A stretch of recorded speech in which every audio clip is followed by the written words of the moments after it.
کچھ طاقت تھی مگر کچھ یاد آیا. آنکھیں بند کی تو سامنے ایک پکچر نظر آئی. ایک سفید صورت کا سفید بالوں والا ایک آدمی, ہاتھ میں لکڑی ہے, مگر اس نے تو کپڑے یورپین پہنے ہوئے ہیں, سفید بوٹ ہیں, اوپر نیچے دیکھا, سر پہ ہاتھ رکھا اس نے. اے میرے بچے, میں نے تمہاری محنت قبول کی, تم مجھ کو جہاں ڈھونڈ رہے ہو میں یہاں نہیں, تم کراچی واپس جاؤ, میں تم کو کراچی ملاقات دوں گا, میں خوجوں کے اندر تمہیں ملوں گا. غائب. آنکھ کھلی, بخار تھا ضرور لیکن بدن میں طاقت آ گئی, نئی اس کو راہ مل گئی, نراشا آشا میں بدل گئی. اٹھا اور اس اپنے دوست کے پاس جو بغداد میں تھا پہنچا, اس کو کہا مجھے کراچی کی ایک ٹکٹ لے دو. کراچی آیا.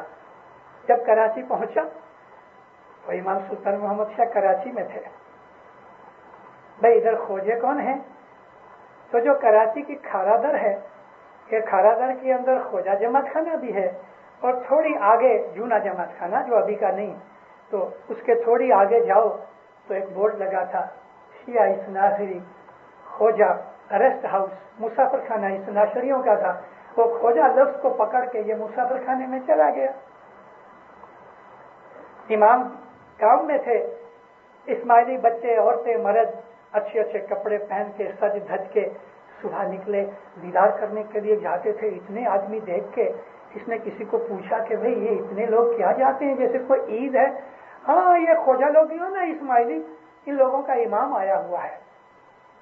تب اس کو خیال آیا, جلدی سے یہ بھی نکلا, آیا ادھر آیا تو والنٹیئر کھڑے ہیں, ہزاروں آدمی کھڑے ہیں, ابھی آگے اس کو کوئی جانے نہ دے رہے. کسی نہ کسی طرح سے یہ گھس کے مین گیٹ کا ادھر پہنچ گیا. پرانا خوجہ جماعت خانہ جو کراچی کے اندر ہے کھارا در میں, آج بھی ادھر کھڑا ہے. اس کے وہ جو مین گیٹ لوکھنڈ کا ہے نا, اس کے باہر یہ کھڑا رہا. کچھ دیر کے بعد امام کی گاڑی آئی. مولانا امام سلطان محمد شاہ باہر نکلے. اس کی طرف نگاہ جو کی تو سر سے لے کے پاؤں تک ایک بجلی کا کرنٹ گھوم گیا. اس کو یاد آیا کہ جس نے میرے سر پہ ہاتھ رکھا تھا وہی کپڑے ہیں, وہی شکل ہے, وہی جوتے ہیں, وہی لکڑی ہے, وہی کوٹ ہے. میرا مقصد مل گیا. خوشیوں سے دل اچھلنے لگا. مولا تو اندر چلے گئے. گھنٹے ڈیڑھ گھنٹے کے بعد امام جب باہر نکلے, پھر اس کی طرف ایک نگاہ ڈالی, پھر اس کو ایک کرنٹ کا شوق لگایا, بے چین ہو گیا. حضرت امام تو گاڑی میں بیٹھ کے چلے گئے. اب یہ تڑپنے لگا. والنٹیئر کو پوچھا بھائی ادھر تمہارا کوئی بڑا آدمی؟ تو اسی وقت مشنری حسینی باہر نکلے, ہمارے چیف مشنری حسینی باہر نکلے. اس نے کہا کہ یہ مشنری صاحب ان کو ملو. چیف مشنری حسینی عابد اور عالم شخص تھے. ان کو لے گئے, نزدیکی رہتے تھے, اپنے گھر لے گئے. اس نے ساری بات سنائی. کہا فکر مت کرو, تم گھر پہ آ گئے ہو. دوسرے دن حسینی مشنری امام کے پاس گئے تو امام اس کو پوچھتے ہیں کہ وہ بغداد والا آدمی ملا؟ کہتا خداوند اسی کے لیے آیا ہوں, کل لے کے آنا. دوسرے دن امام کے پاس جب پہنچا, قدموں میں گر کے اسماعیلی بن گیا. امام کو عرض کی کہ یا مولا 12 سال سے نکلا ہوں, گھر والوں کا کچھ پتہ نہیں. فرمایا وہ تو تیری زیارت کر چکے لیکن سب جیتے اور خوشحال ہیں, تم فکر مت کرو.